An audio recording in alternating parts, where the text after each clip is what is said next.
Bonjour, merci de nous rejoindre dans Fil Éco, l'émission qui revient sur l'actualité économique locale. Tout de suite, on passe au titre de cette émission. Le premier magasin outlet des Galeries Lafayette a vu le jour au Clé-sous-Bois, une première mondiale qui n'a pas manqué d'attirer les consommateurs.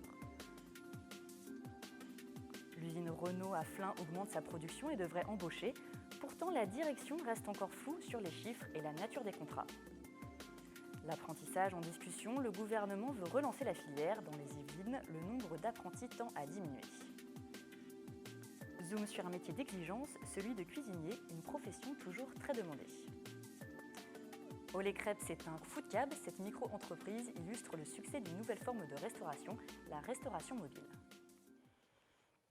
Et puis nous parlerons de l'apprentissage et des problèmes que rencontre cette filière si impopulaire en France. Nous retrouverons Thierry Leroux. Thierry Leroux, bonjour. Bonsoir. Vous êtes le président de la CAPEB des Yvelines, la Confédération de l'artisanat et des petites entreprises du bâtiment. Nous reviendrons avec vous sur la situation actuelle et les difficultés auxquelles les artisans sont confrontés. Mais avant cela, place aux informations économiques de la semaine.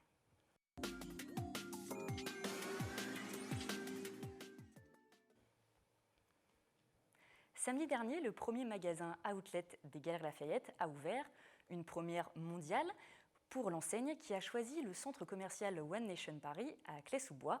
Une nouveauté très attendue par la clientèle du centre commercial et aussi des alentours. De nombreux curieux sont venus jeter un œil ou essayer de profiter des bonnes affaires. Moins 30, moins 50, moins 70% sur des marques de luxe, une promesse faite aux consommateurs du centre commercial One Nation des Clés-sous-Bois. Samedi, ils étaient nombreux à venir tout spécialement pour découvrir le premier magasin outlet Galeries Lafayette. Ça m'a l'air quand même d'un très bon rapport qualité-prix, donc j'ai trouvé ça quand même relativement bon marché. J'en suis ravie. Ça vaut le coup. Il y a les marques effectivement beaucoup moins chères qu'aux Galeries Lafayette. J'ai juste acheté un chapeau. Voilà. Bien sûr. Et alors un prix intéressant 9 € au lieu de 34,99 €. Donc voilà.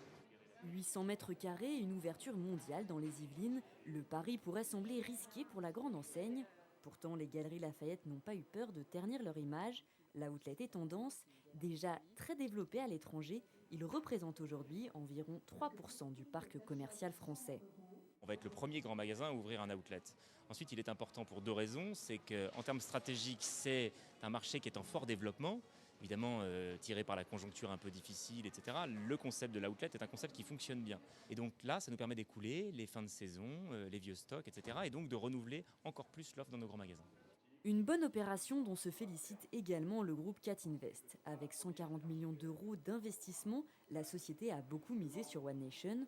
Ouvert il y a un an, le centre a accueilli 2 millions de visiteurs. Si la direction se dit satisfaite, elle espère développer sa dynamique économique avec ce partenariat. C'est quelque chose qu'on avait prévu depuis 2 ans. On a mis 2 ans à se mettre d'accord. Sur un week-end, on fait à peu près 35 000 clients. Ce qu'on attend donc, des galeries, c'est une augmentation donc, du flux de 15%. Clairement, et surtout un retour plus régulier des clients. One Nation compte déjà 660 salariés et 11 personnes ont été embauchées dans le cadre du lancement des Galeries Lafayette.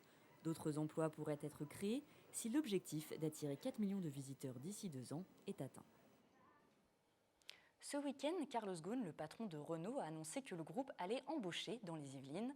L'usine Flins devrait travailler à 50% pour Nissan. Le groupe avait déjà annoncé en 2013 que le site s'occuperait de la construction de 80 000 Nissan Micra par an, et cela pendant 3 ans. Selon le PDG, le site de Flins devrait produire 160 000 voitures à partir de 2016. Il a déclaré sur Europe 1, je cite, « Il y aura forcément des embauches ». Des propos plutôt optimistes, mais aucun chiffre précis n'a été avancé, ce qui ne rassure pas le délégué CGT de l'usine Flins, Ali Kaya, joint par téléphone. Je vous propose de l'écouter.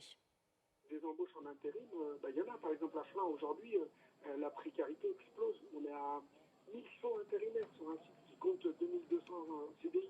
Mais pour que les choses soient crédibles, nous, on attend de voir l'ouverture du bureau d'embauche. Ça, c'est pas encore fait. L'opticien Chris Groux va développer sa production de verre dans les Yvelines. La société va investir 13 millions d'euros sur 3 ans dans son site de fabrication de Bazainville où sont regroupées ses activités d'achat et de production. Cette somme va servir à augmenter les capacités des ateliers de traitement afin d'accroître la proportion de verre. L'objectif est aussi de poursuivre le développement du télédétourage et de passer de 7 à 10 millions d'articles vendus par an. 60 000 emplois devraient également être créés. Vendredi, le président François Hollande réunit les partenaires sociaux et régions afin de trouver des solutions pour l'apprentissage. Alors la filière ne va pas bien.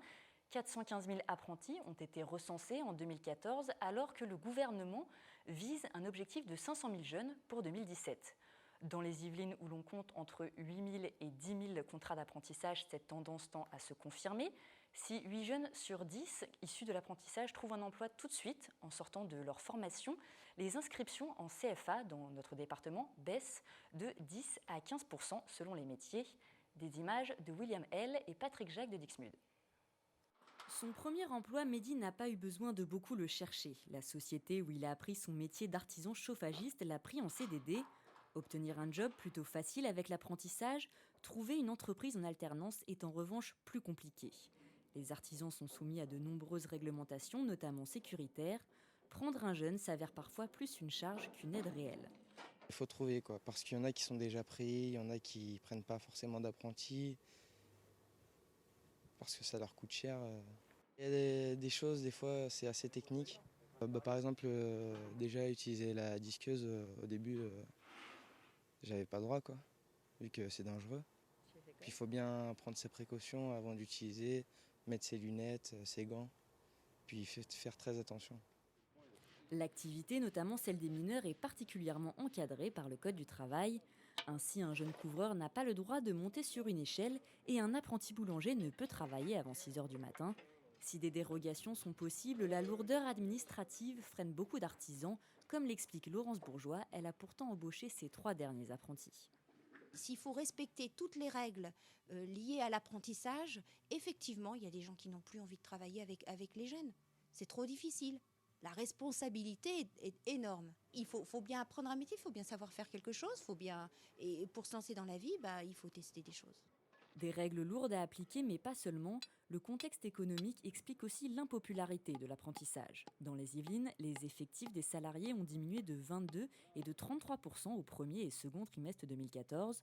Dans les travaux publics, les entreprises ont moins de commandes et peu de visibilité à long terme pour embaucher. Dans ce cas, difficile de s'engager pour 2 ans avec un apprenti. On développe de plus en plus de contrats sur 1 an, c'est-à-dire sur des deuxièmes années.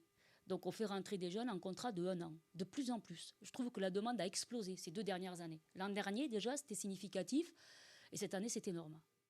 Cet été, seuls 12% des chefs d'entreprise envisageaient d'employer des apprentis en alternance. Dans ces conditions, attirer des jeunes en centre de formation et d'apprentissage devient un vrai problème. Il y a 1 an, ces établissements enregistraient déjà une baisse de 3% de leurs effectifs par rapport à 2012. Je vous disais tout à l'heure que 60 000 emplois allaient être créés à Bazainville. En fait, ce ne sera que 60 emplois qui vont être créés donc, à Bazainville par le groupe CRIS. Je vous propose de passer maintenant à notre entretien de la semaine.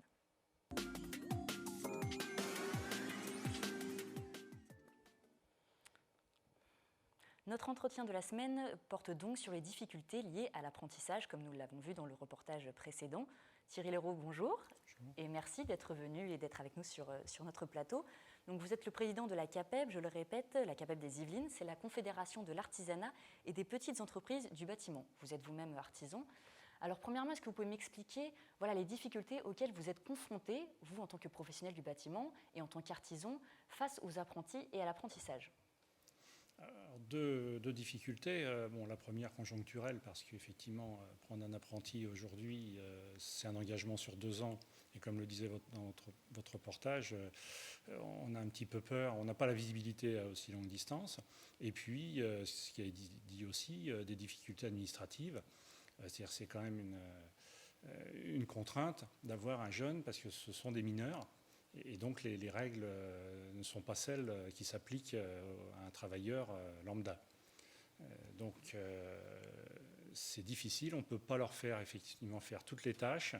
Et pourtant notre rôle, c'est de les amener à l'autonomie. Donc s'ils ne peuvent pas réaliser tout ce qui doit être réalisé pour atteindre cette autonomie, il y a un moment où on se sent un petit peu bridé. Et le jeune, lui aussi, se rend compte de ses difficultés. On évoquait dans le reportage donc, des règles de sécurité qui avaient été instaurées il y a un an dans le Code du travail. Alors, quelles sont-elles ? Je pense que dans le bâtiment, c'est quand même une profession qui est assez physique. Il doit y en avoir beaucoup. C'est vraiment difficile pour vous, dans ce cas, de prendre un apprenti et de lui imposer ces règles. Comment ça se passe, en fait ? Alors oui, c'est difficile. Ils n'ont quasiment pas l'autorisation d'utiliser de machines tournantes. Donc, une simple perceuse que tout le monde a chez soi pour accrocher un tableau, ils n'ont pas le droit d'utiliser. Les petits perforateurs n'ont pas le droit de les utiliser. Les disqueuses pour couper les tuyaux dans notre cas ou d'autres matériaux pour d'autres corps d'État, ils n'ont pas le droit d'utiliser. On rappelait le problème de l'escabeau. C'est une directive européenne qui s'applique à tous les mineurs, quels que soient les métiers. Chez nous, c'est une complexité quand même. Donc ça veut dire que si on respecte les règles, ce sont des jeunes à qui qu'on n'amènera pas vers cette fameuse autonomie, puisqu'ils seront obligés de demander à leur tuteur en permanence de faire des tâches pour eux qu'ils n'auraient pas le droit de faire. On fait quoi ? Je vais vous le dire, on outrepasse. Ce qui n'est pas bien, on se met en défaut par rapport à la réglementation. Mais quand on est maître d'apprentissage, quand on est tuteur, le but, il est de transmettre. Il est que ce jeune, au bout de 2 ans, il puisse commencer à se débrouiller tout seul. Et si on ne peut pas lui apprendre les bases du métier, je ne vois plus l'intérêt. Les dérogations, il y a des dérogations qui sont possibles. C'est très lourd, il paraît que c'est très, très compliqué justement. Comment ça se passe à ce niveau-là pour pouvoir faire, pour un boulanger, qu'un apprenti ne puisse pas venir avant 6h du matin pour faire le pain, ça paraît comme improbable. Donc je ne sais pas pour vous comment vous organisez. Est-ce que ça vous prend du temps de demander justement ces dérogations ? Bien sûr, c'est un dossier à remplir, évidemment, comme on sait si bien faire en France, qui est lourd, parce qu'il faut donner des explications, il faut citer tout le matériel, vérifier les conformités du matériel, ça c'est normal, mais le dossier est lourd.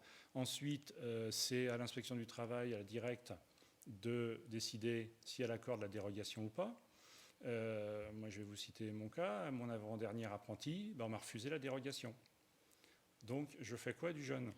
Et pourquoi on vous a refusé donc, cette dérogation, justement ? Alors, le prétexte était que l'inspecteur ne voulait pas, lui, porter la responsabilité de signer cette dérogation.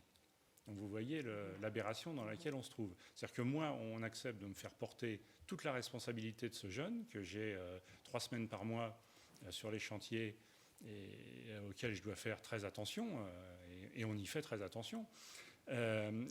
Et l'administration me dit « Ah oui, mais nous, on ne veut pas s'associer à cette responsabilité. Donc, débrouillez-vous. » Sauf que c'est un jeune qui est mineur, donc tant qu'il n'a pas 18 ans, si je respecte les règles, je ne le fais pas travailler complètement son activité, son métier. D'accord, je comprends bien les difficultés. Il paraît qu'une prime de 1 000 €, ce n'est pas encore très clair, vous n'avez pas vous-même des précisions, une prime de 1 000 € avait été enlevée, elle est maintenant réinstaurée, elle sera donnée donc aux artisans qui prennent un apprenti. On a l'impression que le gouvernement quand même finance les artisans qui souhaitent prendre des apprentis. Pourquoi justement ils ne peuvent pas finalement se permettre d'en prendre et pourquoi les jeunes ont finalement du mal à trouver une entreprise pour les former ? Alors la prime, elle est anecdotique. On considère que la somme ne fera pas qu'un chef d'entreprise prendra des apprentis ou pas. Comme vous le disiez, 1 000 €, c'est, par rapport au coût d'un apprenti, ça ne représente rien. Donc elle est plus dans le sens d'une reconnaissance. Donc l'annonce qui a été faite l'année dernière de supprimer cette prime a été un coup de tonnerre chez les artisans qui se sont trouvés déconsidérés et se sont trouvés dans la position de dire on ne sert à rien puisque on ne peut même plus nous octroyer cette prime. On considère que ce qu'on fait, on le fait, c'est normal, et puis on n'a rien à dire. Elle a été remise en plus uniquement sur les entreprises de moins de 11 salariés. Donc tous les collègues qui ont plus n'y ont pas droit. Et alors, on attend demain effectivement des éclaircissements quand même vis-à-vis de ces primes, parce que ce n'est pas tout à fait bien claire, mais apparemment, elle ne serait plus attribuée qu'aux entreprises qui embauchent un apprenti pour la première fois ou qui n'ont pas embauché d'apprenti depuis plus d'1 an. Donc c'est pareil, ça va créer une rupture. Et justement, alors, qu'est-ce que vous attendez des décisions du gouvernement ? Qui montrent que ce ne sont pas que des paroles, mais qu'il y a aussi des actes. Et que vraiment, quand on nous parle de voie royale de l'apprentissage, de voie d'excellence, de parcours vers l'emploi, qu'on nous montre que c'est vraiment ce qu'ils pensent et qu'ils soient avec nous dans ce parcours. Nous, on y est totalement engagés. L'apprentissage, dans l'artisanat, on en vient presque tous. Donc c'est vraiment quelque chose qui nous tient à cœur. Mais on voudrait que l'État nous montre que voilà, ce n'est pas uniquement de la communication, c'est aussi réellement un engagement et qui sont derrière nous, avec nous, et qui feront ce qu'il faut pour que l'image de l'apprentissage soit valorisée. Très bien. Je vous propose de passer tout de suite à la question de la semaine. C'est plus simple pour s'intégrer plus rapidement dans le monde du travail et ça permet d'avoir une expérience. Donc voilà, moi je pense que c'est l'avenir. Je pense qu'effectivement c'est une voie qu'il faut développer. Je ne pense pas qu'il y ait forcément systématiquement des débouchés par la filière scolaire et je pense que l'apprentissage est une alternative. C'est une bonne chose, oui, contre l'apprentissage. Par contre, il faut que les jeunes soient motivés aussi. Sans formation, on ne peut rien faire, on ne peut pas travailler. Ça donne l'expérience en même temps que la formation. Pour l'insertion professionnelle, c'est intéressant. Hein. On a plus de chances d'être pris directement après nos études. Alors vous, Thierry Leroux, pensez-vous que l'apprentissage est toujours une filière d'avenir ? Bien sûr, vous le rappeliez tout à l'heure, 80% des jeunes qui sortent de l'apprentissage ont un travail à cette sortie. Les 20% qui ne l'ont pas tout de suite le trouvent dans les 3 ou 4 mois. Donc on voit bien que c'est vraiment une entrée vers le monde du travail, vers l'activité, incontournable. Très bien, eh bien, je vous remercie Thierry Leroux d'être venu sur notre plateau, de nous parler de ce sujet très intéressant. Tout de suite, passons aux chiffres de la semaine.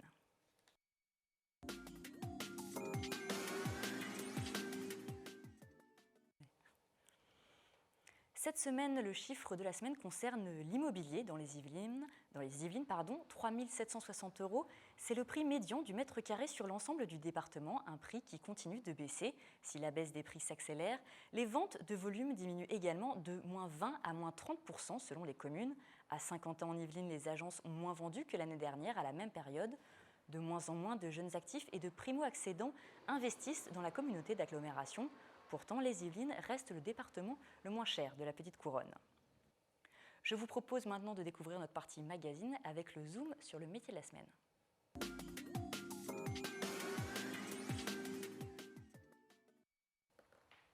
Notre zoom de la semaine est consacré au métier de cuisinier. La restauration est le premier pôle de recrutement national et le métier de chef cuisinier est très recherché. Nous avons rencontré José Morlot, ancien élève du grand chef étoilé Marc Menot. Il est à présent le chef cuisinier du restaurant La Fontaine à Montigny-le-Bretonneux. C'est l'heure du premier service, autrement dit le rush en cuisine. José Morlot est concentré, chef cuisinier depuis ses 15 ans. Ce passionné est habitué au rythme soutenu de la restauration. Et la journée commence tôt avec la préparation des produits. Moi, je suis d'abord attaché à la cuisine française. C'est un métier, on peut se permettre de créer. La formation de cuisinier dure en moyenne 2 ans en CAP ou école hôtelière, avec la possibilité de continuer en BTS. Si la plupart des cuisiniers travaillent en restaurant, un tiers de la profession, soit près de 70 000 personnes, exercent dans l'industrie, l'agroalimentaire ou en tant que traiteur. Le métier possède différentes facettes et suscite nombre de vocations chez les jeunes. T'essuies le bord du plat là. Essuie le bord. Prends un papier.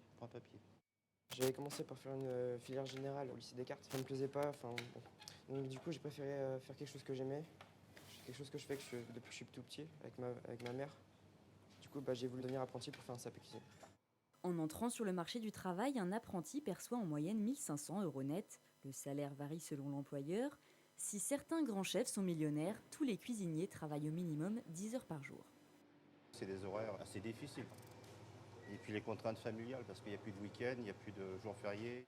Recruter un cuisinier est compliqué. En France, plus de 35 000 postes sont à pourvoir chaque année et une centaine pour le seul département des Yvelines. Pourtant, la cuisine est à la mode. La récente médiatisation participe à améliorer l'image de la profession et montrer son évolution. Le cuisinier avant était mis dans l'ombre et aujourd'hui il est mis en devant de scène. Et c'est tant mieux pour le métier. Parce que c'est quand même le créateur de ces plats. Il faut avoir beaucoup de connaissances, il faut avoir un minimum d'études, il faut avoir... Et le but final, c'est créer sa propre entreprise, c'est ça. Si chaque année 20 000 personnes ouvrent ou reprennent un restaurant en France, peu de cuisiniers se lancent dans l'aventure. L'an dernier, l'activité sur ce créneau a reculé de 2%. On estime le chiffre d'affaires de la restauration traditionnelle à 30 milliards d'euros.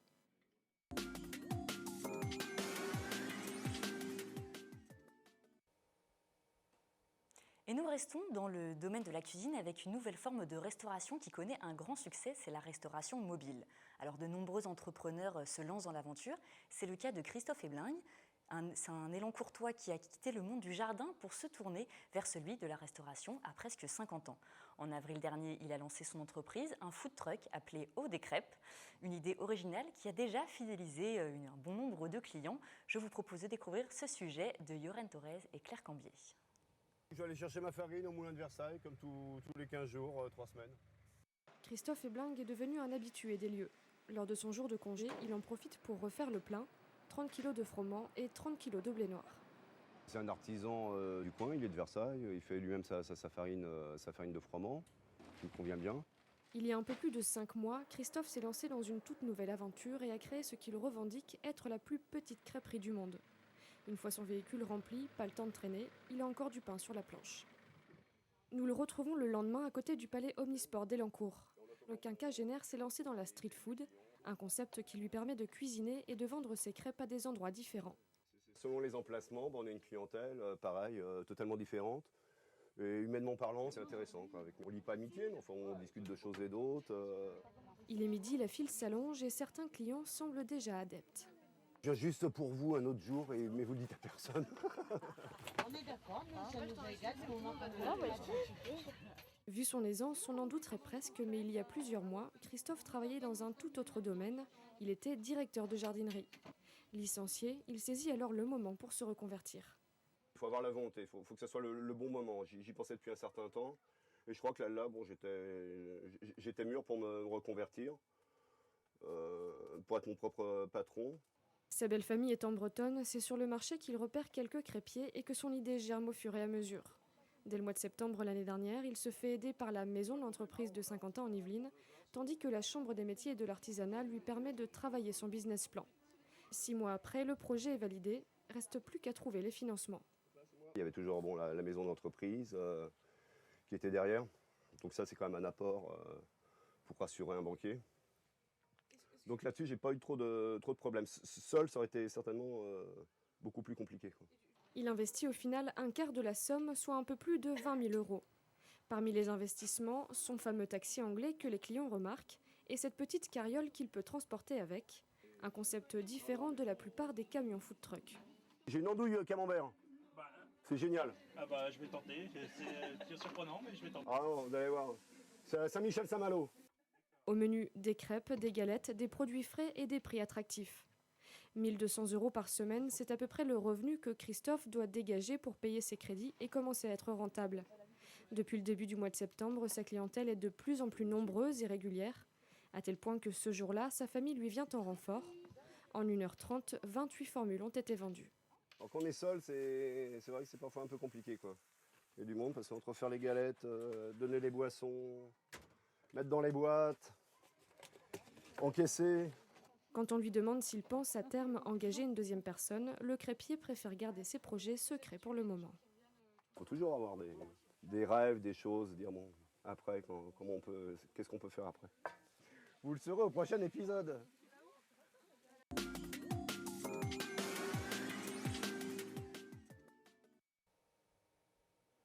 On termine cette émission par l'agenda de la semaine au programme de rendez-vous. La Cité des métiers de Saint-Quentin-en-Yvelines organise un atelier d'information gratuit destiné à tous. L'atelier « Comment construire un projet professionnel réaliste et réalisable ». Il aura lieu le lundi 22 septembre de 14h30 à 16h30 à la Cité des métiers de Saint-Quentin-en-Yvelines à Trappes. Une formation pour découvrir les meilleurs outils du web, les nouveaux médias et leur impact sur l'économie est mise en place par la Chambre des métiers et de l'artisanat des Yvelines. L'objectif est d'apprendre comment concevoir un site internet, augmenter sa visibilité et savoir utiliser les réseaux sociaux dans le cadre professionnel, bien sûr. Elle dure en tout 14 heures et se déroule sur 2 jours, le vendredi 19 et le mardi 23 septembre. Pensez à appeler afin de réserver vos places. Je vous remercie de nous avoir suivis. Je vous donne rendez-vous la semaine prochaine pour un nouveau numéro de Fil Éco. Je vous souhaite une très bonne soirée.